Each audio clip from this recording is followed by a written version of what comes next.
Okay, so if you went to a lab, you should have gotten your tests back. Yes, we have a question. Oh, no. Okay, so you should have gotten your tests back. The grades have been posted. I haven't done the, I haven't calculated the average yet, so I know that's really easy, but I didn't do it, so I don't know. But I'll send that info out. If you didn't pick up your test, I'll see if they're in my mailbox, and then you can either get them from me, or if a Romulan still has them, you can get them from her section. Okay. How are we doing? Okay. It's raining now, so that's exciting. Okay, so we'll pick up in chapter 23, dealing with inference about means. Let's just see. Okay, so we left off covering a confidence interval.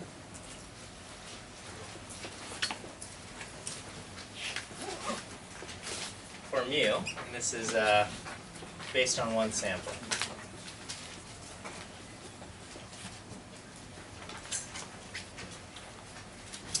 And we said from your sample, you will have a y bar, an s, and an n. And when you make your confidence interval, it will be y bar plus or minus t star times s over the square root of n. This being our estimate of mu. This is our critical value. And that there is our standard error.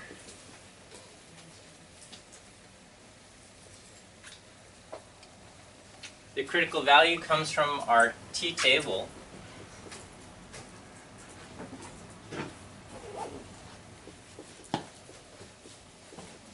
We have degrees of freedom equal to n minus 1,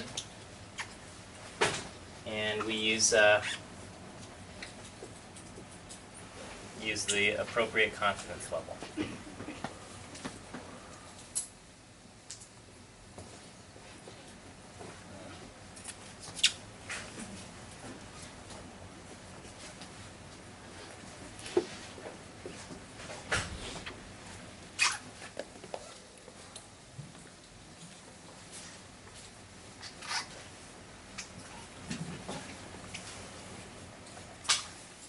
And our conclusions would always be in the form of I am blank percent confident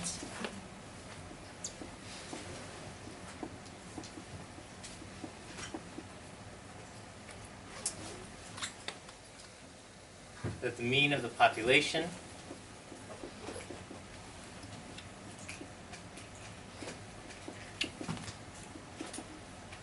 is between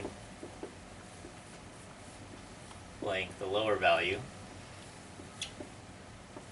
and blank the upper value.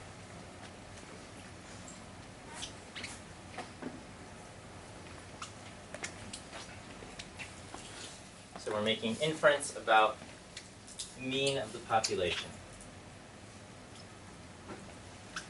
And just as before, we would not say anything about there being a blank percent probability that the mean of the population is in there. Or we would not say that there's a blank probability about future samples means being in there. This is just based on the data that we see from our sample. We are making a confidence interval. And we believe that we are blank this percent confident that the mean of the population is between the two values.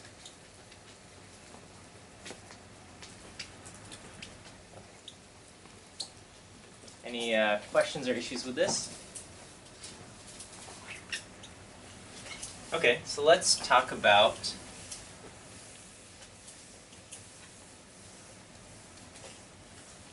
a t-test.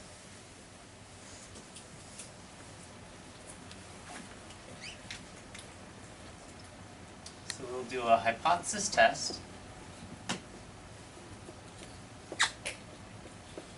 And again, we have one sample here, and it's for mu. This is often called the one sample t-test.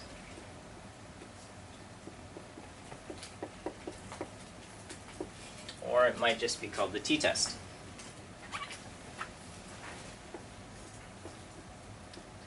You have a null hypothesis and an alternative hypothesis. The null hypothesis is always about the population mean, so we say our null hypothesis is that mu is equal to some number. So just for simplicity, I'll put in 30, but of course it may not necessarily be 30. Okay. Or this number right here, this is known as mu 0. Okay. And then the alternative is that mu doesn't equal 30, or mu is greater than 30, or mu is less than 30. Okay. So whatever number you plug in there, that's known as mu 0. And your alternative will either have a not equal, greater than, or less than, depending on how the problem is written.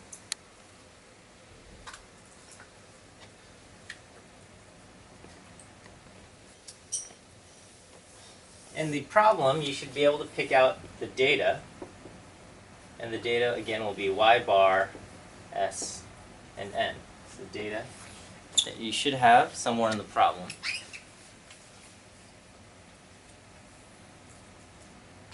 And based on that, we'll find a test statistic.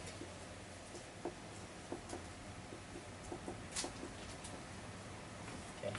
So the test statistic, or our, in this case, because it's a t-test, we would say t is equal to y bar, the mean of our sample, subtract, or minus mu 0. So in our case it would be 30, or whatever number you have written in your null hypothesis, divided by the standard error.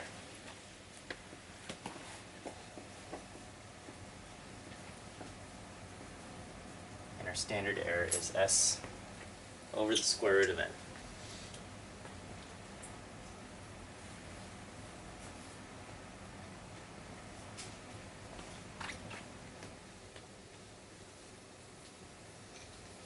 So we get our test statistic, and with our test statistic we're going to look up this value in the t-table.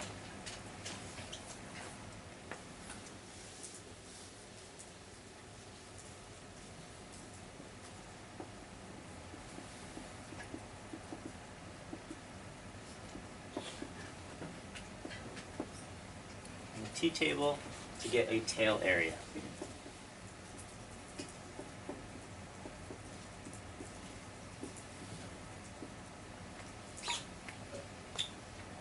I think we covered how to do that, right?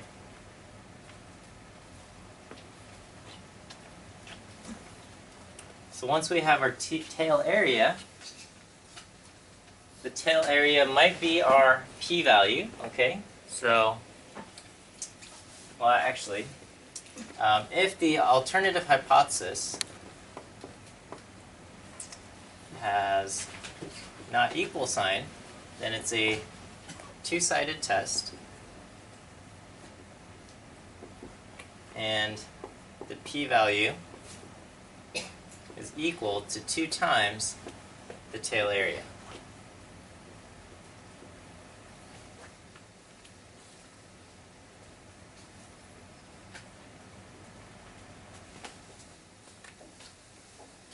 Okay. And then if it's a one-sided test, as greater than or less than, then it's a one-sided test.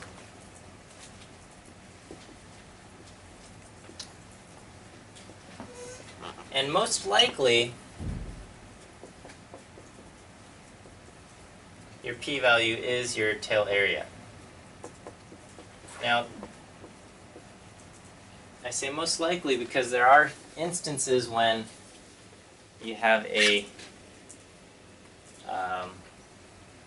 directional one-sided test, but then your tail p-value becomes 1 minus your tail area. But that's those are in only strange circumstances. So I guess the full thing is if the alternative has a greater than sign and your t is positive, then the p-value is equal to your tail area. And in that case, your picture looks like this, t, and this is your p-value.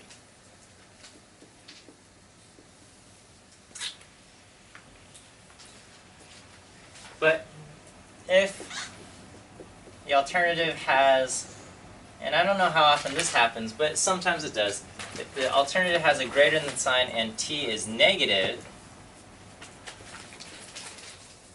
then the p-value is equal to 1 minus the tail area. And in that case, what's going on there is that your t is here,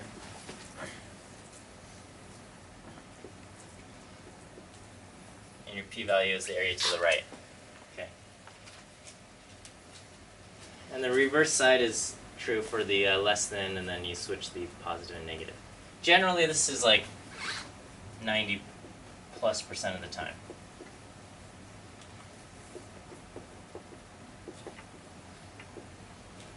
Sometimes this happens, but not often. Okay, so let's try out a problem. Let's try an example problem.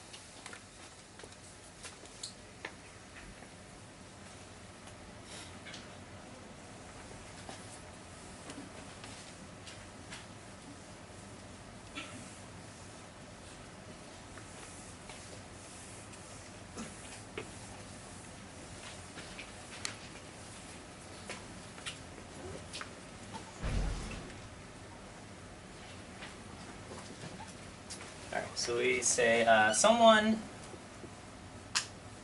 claims that the average, I don't know, weight of a cat is 10 pounds. I don't know. Does that sound too high, too low? Yes, no? I don't know. Who knows? Okay, I'm making this up. Alright, so we decide to test this. We decide to test this statement.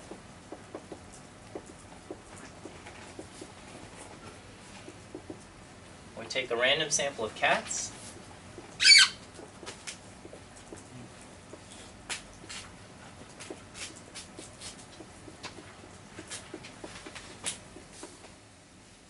Okay, and measure their weights.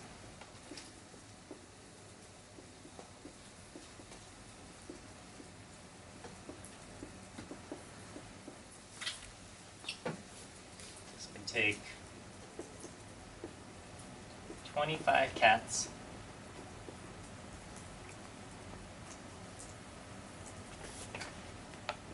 the average weight is 9.6 pounds, and the standard deviation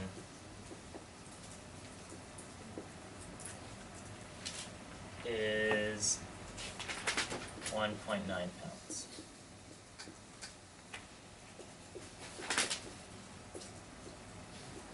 Is this evidence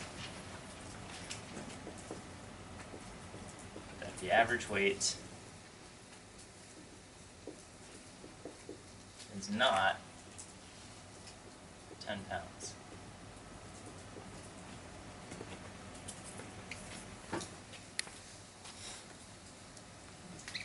Okay, so in this problem, think of what our hypotheses should be.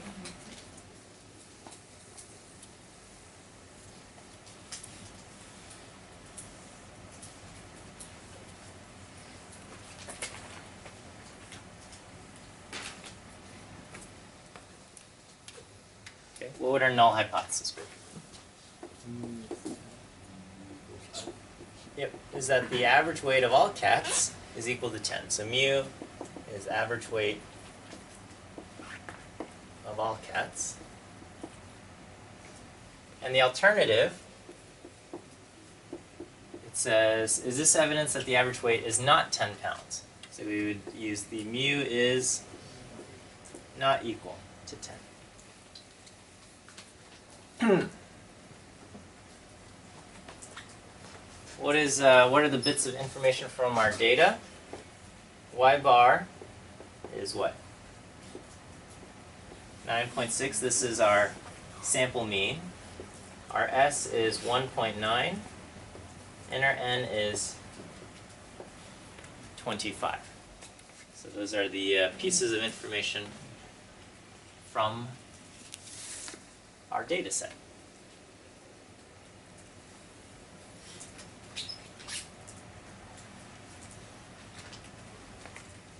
So our test statistic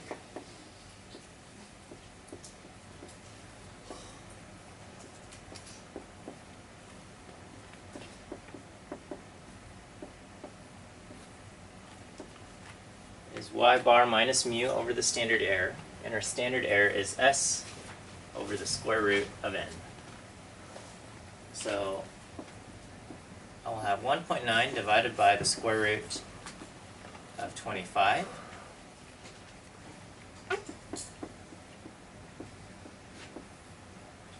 So what do I have? 0.338.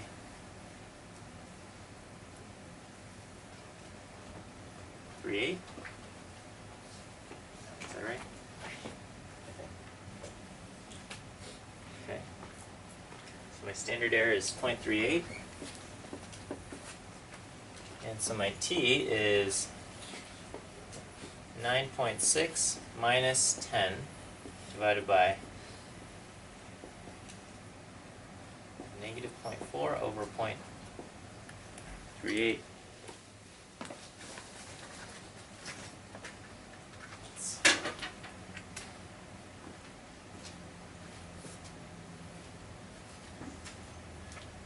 Get negative 1.053.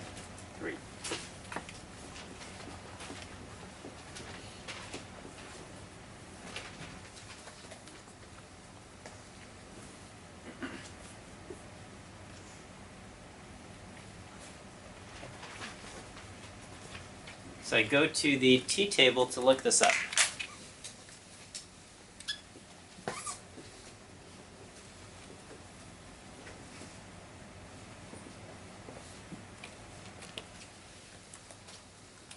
Look this up in the t-table. And how many degrees of freedom would I use? So I would have 24 degrees of freedom. So I go to the t-table.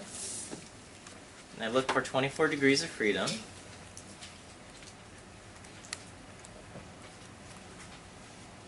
Oh gosh.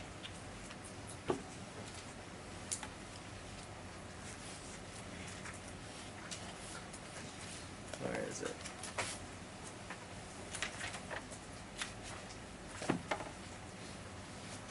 Okay. And based on what we see in the t-table, how much do I have in my tail?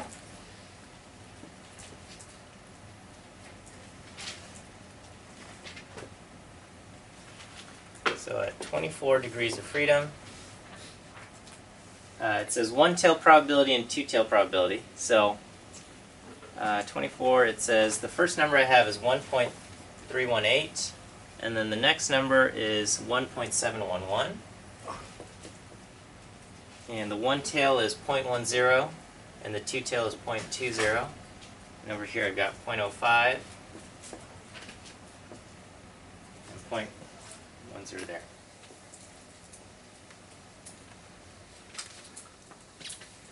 So what we see here is that, so my t is negative. But in the t-table, we only have positive values.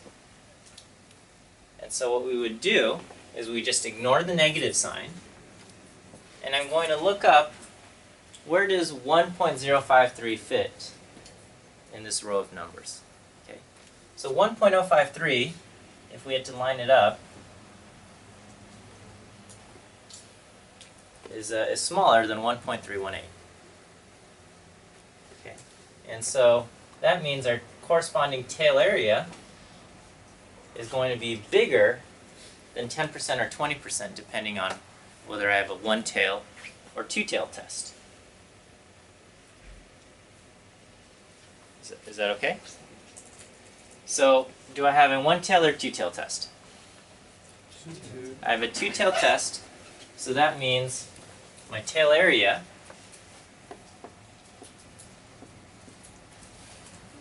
is I'm going to just use the 0.2 number, okay? Total tail area for the two-tail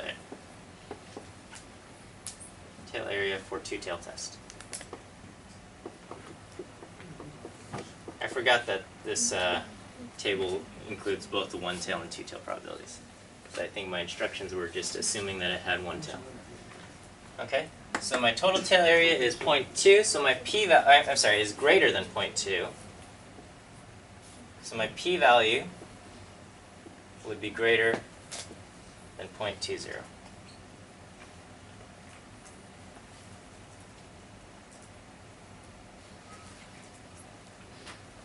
Yes? So can you go again the two-tail and one-tail? Yeah, you know, I forgot that this table includes the two-tail numbers in it. So,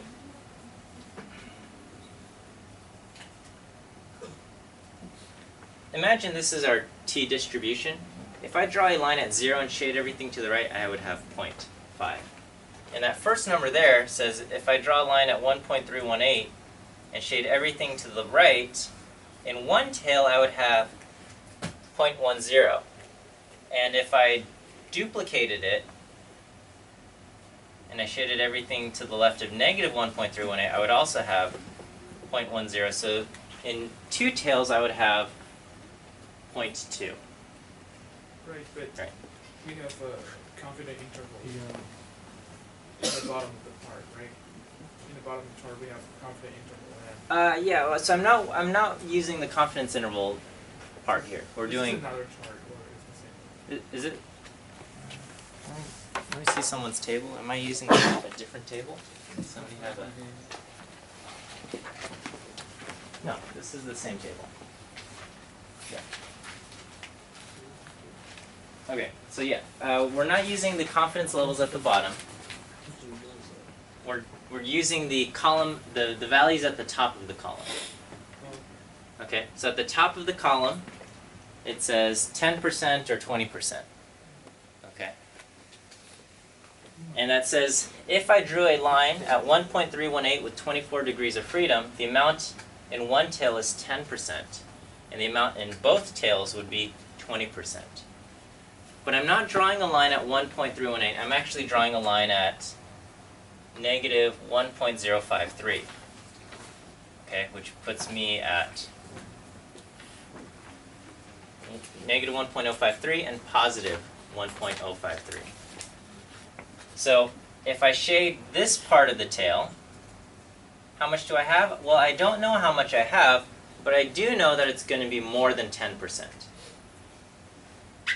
Okay, and if I double that, how much do I have? I still don't know, but I do know that it's going to be more than 20%. So my total tail area is over 20%. And that would, of course, be my p-value. My p-value is over 20%. Yes? So just to be clear, it's bigger than 0.2 because 1.053 is smaller than 0.3. That's correct.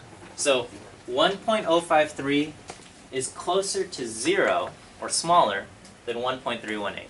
Okay? If I drew a line at 1.318 and I looked at the total area in both tails, I would have 20% or 0.2. but because I'm drawing a line closer to 0, the amount in my tail is going to be more than that. Okay? Yes? So if t was like, say for example, 1 point or something, we go to the next one? Yeah, so Is if, it 0.5 and 0.5? yeah, so if t was 1.4, okay, then I know that the amount in my tail in both tails would be less than 20%, but more than 10%. Okay. Yes? So we're just using our t value as sort of like a frame of reference to see if it's going to be bigger or smaller than the percentages on here. Right. I mean, so technically there is an exact value for each of these things. Yeah. It's just the table would be far too big for us to have that. So if you're using the table to answer your questions, all you can do is say, well, the t value that I got is in between these numbers, or compares to this number. So it must be bigger. So it must be bigger, it must be smaller. Okay? Whereas if you had a computer or a calculator, you can get the exact value, or a very precise number. But when you're using a table, you're just limited to the values that are written there.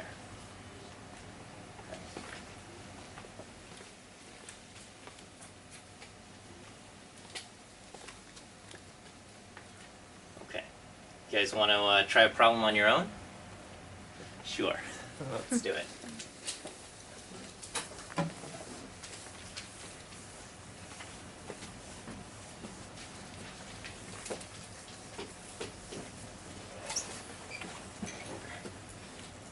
Okay.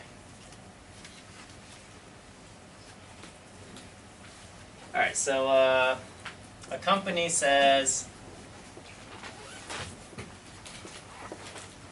their vending machine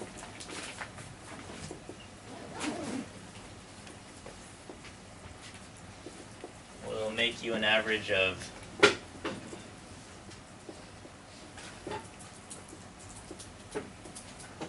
$50 per day. Okay. Well, so you set one up and gather data over the next 14 days. Okay, and so let's just assume it can be treated as a random sample.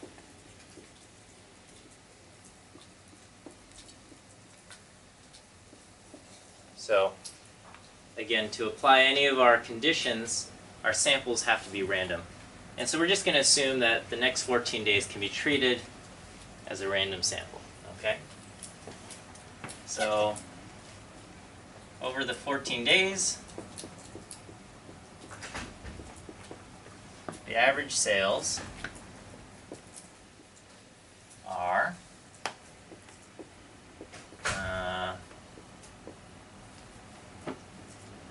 $44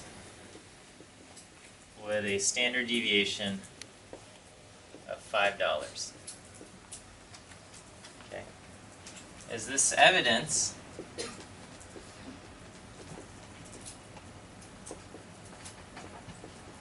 that the company's claim of $50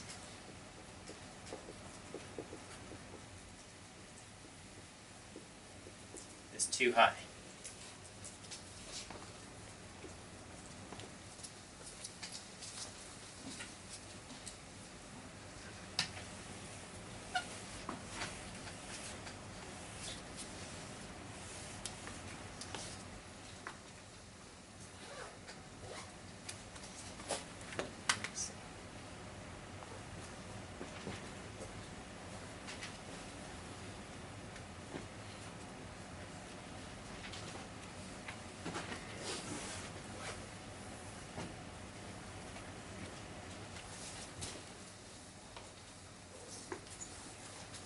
Okay, so set up your hypotheses.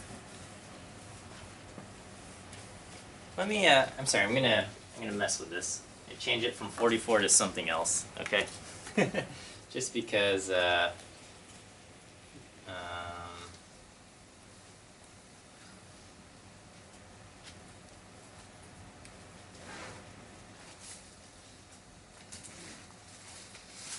okay, so we'll say 46.4.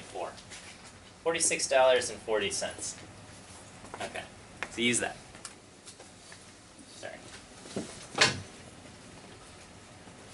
So they say you should be making 50 bucks a day.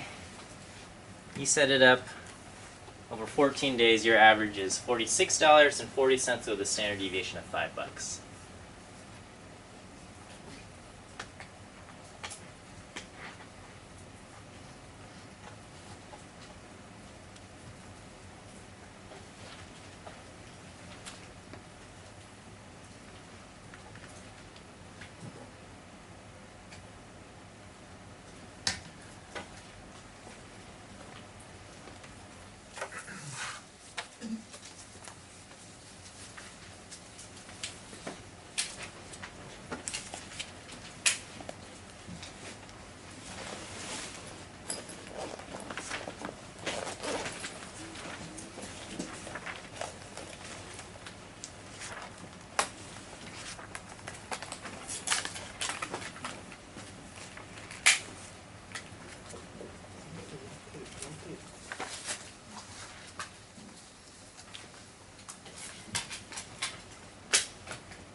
So my answer is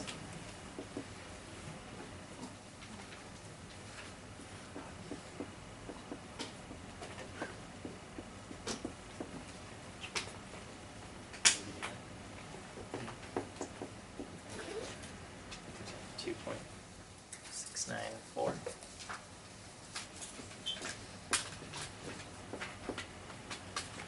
Okay, so let's see what you get, how you guys did.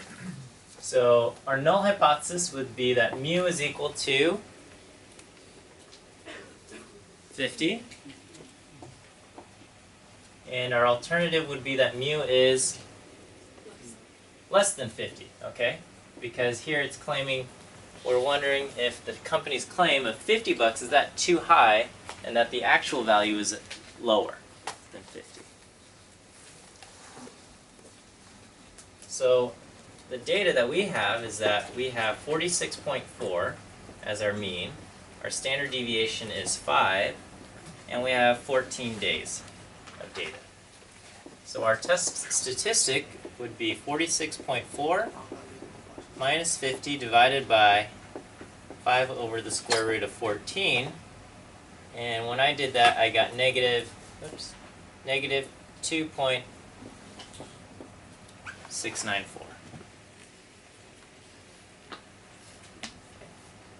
So we look that up in the table with 13 degrees of freedom.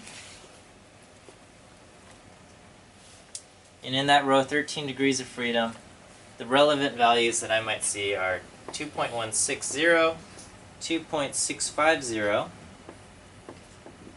and 3.012. And in this case, I have a less than sign, so I have a one-tail test. And so looking at the corresponding tail areas, I have 0.025, 0.01, and 0.005. So my value, 2.694, is in between 2.65 and 3.012. So that means my corresponding tail area is going to be between 0.01 and 0.005. Okay. And that would be my p-value. So probably closer to 0.01 than it is 0.005 because 2.694 is closer to 2.65 than it is 3.012, but we still don't have an exact value. So it's good enough for us to just say that the p-value is going to be between 0.01 and 0.005. So regarding our conclusion, do we reject the null hypothesis or not reject it? Yeah, so our p-value, assume, let's say alpha is 5%, my p-value is less than alpha, so we reject the null hypothesis. We have evidence that the average earnings of the vending machine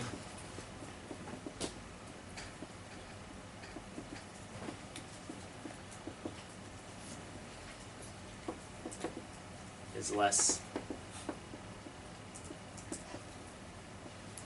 than $50 per day.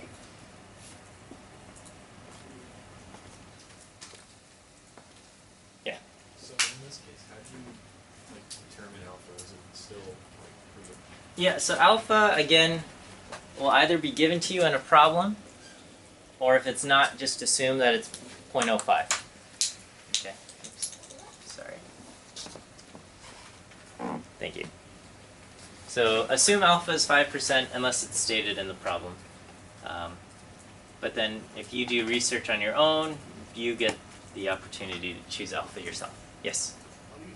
How do you decide if you make it a one-tail test? Whether it's a one-tail test or two-tail test is determined by the alternative hypothesis.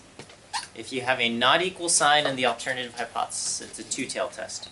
And if it's greater than or less than, it's a one-tail test. It requires careful reading of the problem. Okay? So if you see words like, is this evidence that something has changed, or is not the same, or is different, those would all be examples of a not equal sign, and you would have a two-tail test. If the question has something like, is this evidence, or should we believe that the mean is lower or smaller or less than or has reduced or something like that, then you would have evidence that you should use a less than sign. Or is it is the mean larger, greater, bigger, words like that, then you would have a greater than sign. Okay, so you'd have to read the problem and see what it's going for. So that should be stated somewhere in there. Okay. Yeah, we're just about running out of time here. Okay.